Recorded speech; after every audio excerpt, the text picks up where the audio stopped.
Pada hari itu, ketika manusia dibangkitkan dari kuburnya,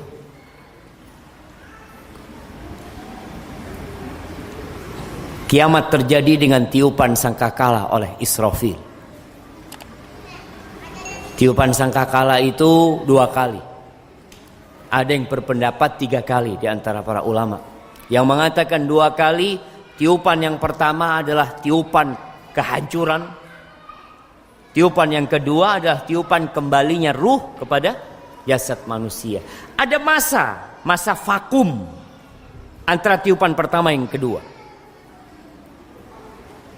Sehingga nanti orang-orang ketika dibangkitkan mereka akan berkata, qalu man ba'atsana min marqadina. Siapa yang membangkitkan kami dari tidur kami? Karena ada sebagian orang yang tidak percaya dengan azab kubur. Karena buat mereka itu disebutkan mereka tidur di kuburan itu. Jadi nggak ada azab. Ya, mereka tidur di antara tiupan pertama dan tiupan yang kedua. Karena semua malaikat juga mati pada waktu itu. Jadi siksa-siksa yang ada pada waktu itu nggak ada. Ada masa vakum. Berapa lama? 40. Dalam hadis Abu Hurairah yang diriwayatkan Imam Bukhari dan Muslim, Rasul sallallahu alaihi wasallam mengatakan, bainan nafkhatain 40. Di antara 2 tiupan itu 40. 40 apa? Ditanya Abu Hurairah, 40 yauman abaid. 40 hari? Enggak, aku enggak berani menetapkan itu. 40 bulan? Aku enggak berani mengatakan 40 bulan. 40 tahun? Kata Abu Hurairah, aku enggak berani. Kemudian setelah itu Allah mengirimkan hujan di muka bumi ini, jemaah. Ustaz, kan ada yang mati dimakan buaya. Nggak dikubur, Ustaz. Baik, kalau dimakan buaya, kira-kira tulang belulangnya itu berangkat kemana, jemaah? Di bumi, tetap nggak kemana-mana. Jadi nggak ada yang kemudian buayanya itu keluar gitu ya dari bumi berangkat kemana, nggak ada. Semuanya di bumi. Dan semua tubuh manusia itu akan terurai kecuali ajbud dzanab. Ada yang tidak terurai, jemaah. Yaitu ujung pangkal tulang ekor. Walaupun dibakar tetap akan ada itu, jemaah. Dari sanalah Allah kirimkan hujan selama 40 tadi, jemaah. Air hujan itu seperti air mani. Kemudian setelah itu 40 lalu Israfil dibangkitkan. Dan Israfil memegang sangkakala. Sangkakala itu bukan trompet. Karena nanti ini musim akhir tahun mulai orang rame. Kok ada yang mengharamkan trompet? Itu yang dipegang Israfil apa?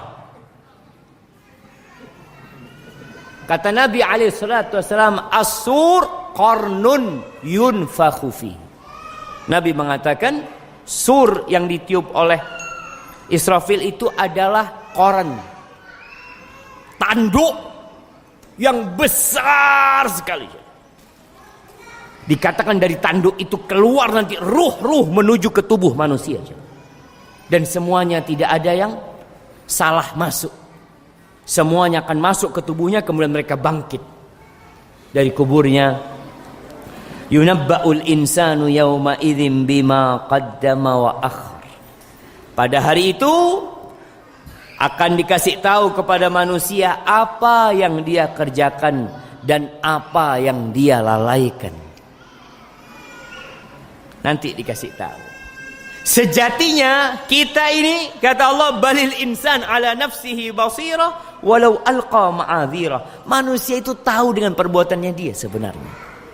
Walaupun dia berusaha untuk cari alasan ini dan itu, Allah akan tahu, jemaah. Allah akan tanyakan kepada kita, engkau dapat harta dari mana? Dari yang halal apa dari yang haram? Kemudian dipakai buat apa? Itu pun akan ditanyakan. Kemudian akan ditanya tentang waktu yang Allah berikan kepada kita, khususnya masa muda. Kalau orang tua memakmurkan masjid, sepuh, sudah putih semua jenggotnya datang ke masjid, itu wajar. Nah, tapi manusia itu sering mencari alasan, oh minta maaf, bukan ini, bukan itu. Nanti engkau tahu kalau yang engkau lakukan salah. Dan khususnya yang anak-anak muda. Tadi yang sampaikan, orang tua itu dekat masjid wajar, tapi anak muda memakmurkan masjid itu istimewa, sangat istimewa jemaah. Ketika teman-temannya sedang mancing, dia ada di masjid. Ketika teman-temannya sedang main bola, dia ikut kajian. Ketika teman-temannya sedang nobar, dia datang di rumah Allah Subhanahu wa Ta'ala. Jadi nanti kita akan ditanya tentang semua yang kita kerjakan. Allah Azza wa Jalla mengatakan di surat Az-Zalzalah, apa kata Allah? "Faman ya'mal mithqala dzarratin khairan yarah." Barang siapa yang melakukan amal kebaikan sebesar semut. Darrah itu semut. Untuk melihat kalau ada semut yang lewat, mungkin dia lewat ada di punggungmu, engkau nggak tahu. Berapa sering ada semut di punggung kita, kita nggak tahu. Tapi nanti pada hari kiamat akan datang tuh, kalau engkau melakukan kebaikan. Dan sebaliknya, wa may ya'mal mithqala dzarratin syarran yarah. Yang melakukan dosa sebesar semut pula, engkau akan mendapatkan balasannya. Allah tidak akan mendolimin seorang pun, jamaah. Kemudian Allah Azza wa Jalla menyebutkan tentang turunnya Al-Quran kepada Nabi alaihi salatu wassalam. Allah mengatakan, la tuharrik bihi lisanaka lita'jala bih. Nabi alaihi salatu wassalam ketika mendapatkan wahyu dari Allah, beliau itu berusaha untuk mengulangi yang dibacakan Jibril. Jadi ketika Jibril mengatakan umpamanya idza zulzilatil ardu, Nabi itu berusaha untuk mengulanginya. Idza zulzilatil ardu. Maka dikatakan la tuharrik bihi lisanaka lita'jala bih. Engkau enggak perlu menggerakkan lisan. Engkau dengarkan aja. Inna alaina jam'ahu wa qur'ana. Kami yang akan mengumpulkan bacaan Quran itu di hatimu dan kami akan membuatmu bisa membacanya. Fa idza qara'nahu fattabi' qur'ana. Kalau kami sudah membacakannya, silahkan engkau mengikuti bacaannya. Thumma inna alaina bayanah, dan sesungguhnya atas tanggungan kamilah penjelasan Al-Quranul Karim. Artinya, kalau ada orang di masa ini yang mengatakan kami hanya akan mengikuti Al-Quran, gak mau sama sunnah. Kenapa? Hadis itu kan ada yang dhaif Ustaz, ada yang palsu. Gimana nanti kalau ana beramal dengan hadis yang palsu? Lebih baik ana tolak semuanya. Oh, ini aliran sesat semuanya. Kita tidak akan bisa memahami Al-Quranul Karim kecuali dengan sunnah.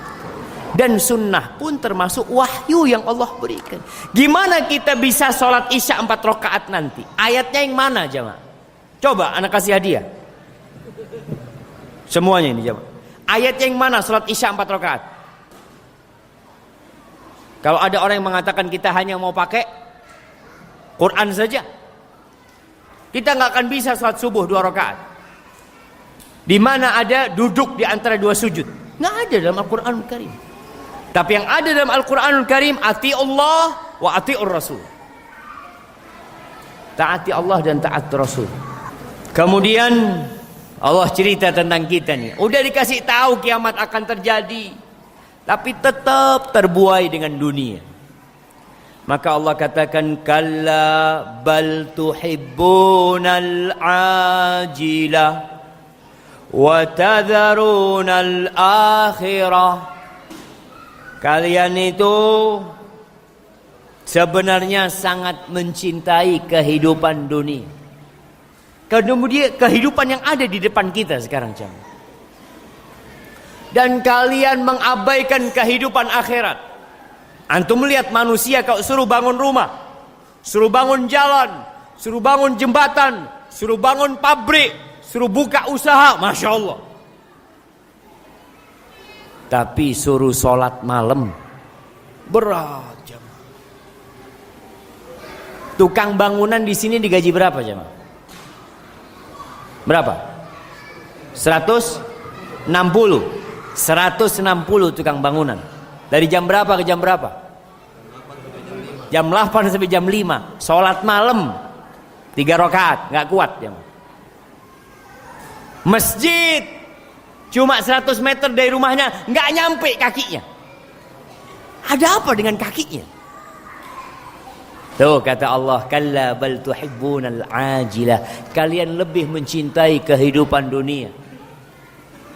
Kenapa kemaksiatan terus terjadi? Kenapa korupsi terus merajalela? Kenapa kezaliman terus kita lihat, jemaah?